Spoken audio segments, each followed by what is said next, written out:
Հայաստանի համար նախատեսված ադրբեջանական նավթամթերքի առաջին խմբականակը արդեն ճանապարհին է։ Տեղեկությունը այդ մասին այսօր պաշտոնապես է հաստատվել։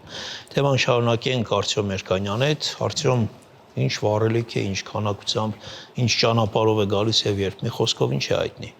Ադրբեջանական լրատվամիջոցները առավոտյան տարածեցին տեղեկությունն այն մասին, որ արդեն ճանապարհին է, ցերեկը վարչապետ Փաշինյանը հաստատեց այդ տեղեկությունը, բայց խոստովանեց, որ տեղյակ չէ, թե ինչ ծավալների մասին է խոսքը։ Վարչապետը ողջունել է այս նախաձեռնությունը, բայց ընդգծել է, որ դա իհարկե մասնավոր ընկերությունների միջև համագործակցության արդյունք է, բայց դա հնարավոր դարձավ պետությունների միջև խաղաղության հաստատման շնորհիվ։ Ավելի շատ ինֆորմացիա տվեց էկոնոմիկայի նախարար Գևորգ Պապոյանը, նախ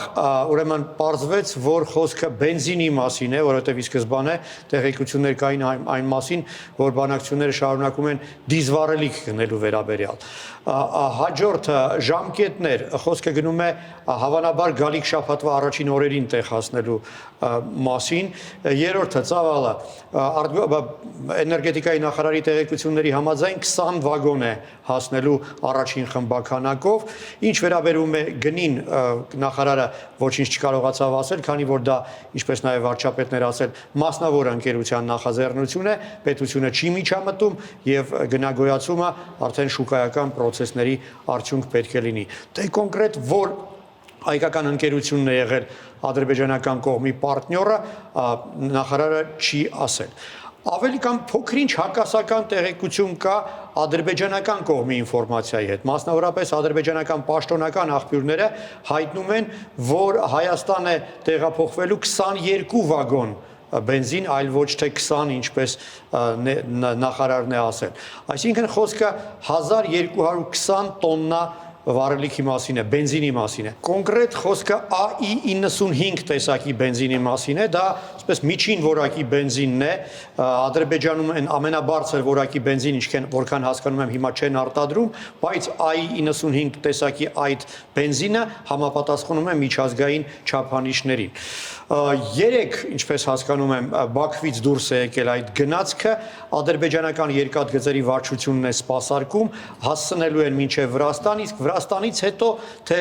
որ ընկերությանը պատկանող արդեն լոկոմոտիվն է տեղափոխելու Հայաստան, դեռևս հայտնի չէ եւ ամբողջ հիմա հարցն այնա թե արդյոք կանոնավոր կլինեն այս մատակարարումները։ Այսինքն դեռ վաղ է խոսել այդ մասին։ Էկոնոմիկայի նախարարը ասել է, որ նախնական պայմանավորվածություն կա այն մասին, որ կանոնավոր մատակարարումներ լինելու են, բայց արդեն այսպես շուկայական հարաբերություններից է կախված, թե ինչպես կզարգանան հետագա իրադարձությունները։ Ինչպես տեղեկացրել էինք, Վրաստանը առաջին այդ փորձնական պիլոտային խմբականակի համար որևէ գումար չի գանձել, այսինքն անվճար է Վրաստանի տարածքով փոխադրվելու, հավանաբար երկրորդ խմբականակը նույնպես կամ անվճար կամ սիմվոլիկ կամ արտոնյալ գնով, քանի որ նախարար Պապոյանը ասել էր, որ երկրորդ խմբականակը նույնպես, ինչպես ինքն է արտահայտվել, ոչ ստանդարտ պայմաններով է տեղափոխվելու,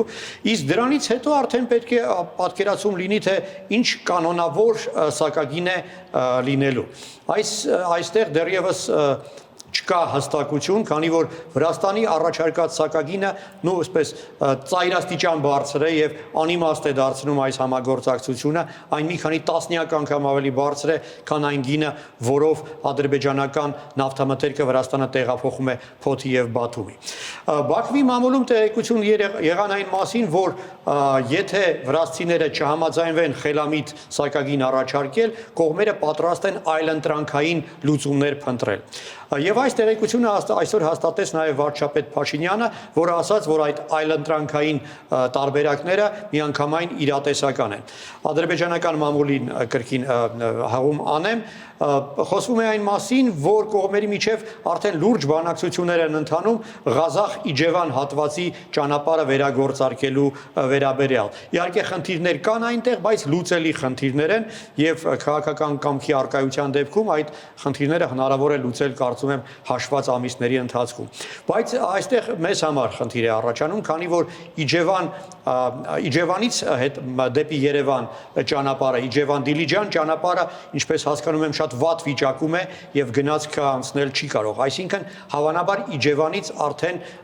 ավտոտրանսպորտով պետք է այդ բենզինը կամ այլ դիզվառելիքը հասնի Երևան կամ մյուս քաղաքներ։ Դե իսկ ամենահեշտ տարբերակը կլիներ ի սկզբանե ավտոտրանսպորտով այդ բենզինը տեղափոխել, դա կարծում եմ եթե ոչ օրերի, ապա շաբաթների հարց է, եթե ինչպես արդեն ասացի, լինի քաղաքական կանգ։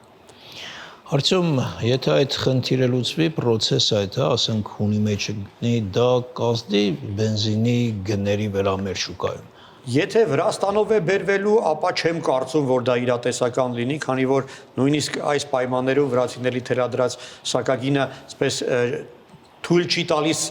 հույսեր ունենալ, որ նախագիծը իրականություն կդառնա։ Եթե հնարավոր լինի բացել սահմանը եւ ուղիղ մատակարարումներ ապահովել, ապա միգուցե ադրբեջանական նավթամթերքը հայկական շուկայում իսկապես մրցունակ լինի։ Բայց ընդգծեմ, որ խոսքը այնպիսի ծավալների մասին չէ, որ դա ասպես զգալի ազդեցություն ունենա։ Առայժմ ընդամենը 1220 տոննայի մասին է։ Դե գուցե հետագայում ավելի մեծ լինեն, բայց ամեն դեպքում խոսքը ոչ թե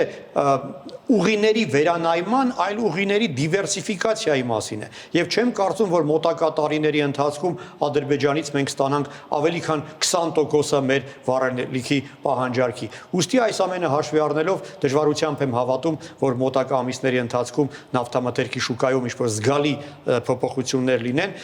թեև դա էլ բացառել հնարավոր չէ, համենայն դեպս էկոնոմիկայի նախարարը ասել է, որ այդպիսի հույս ունի։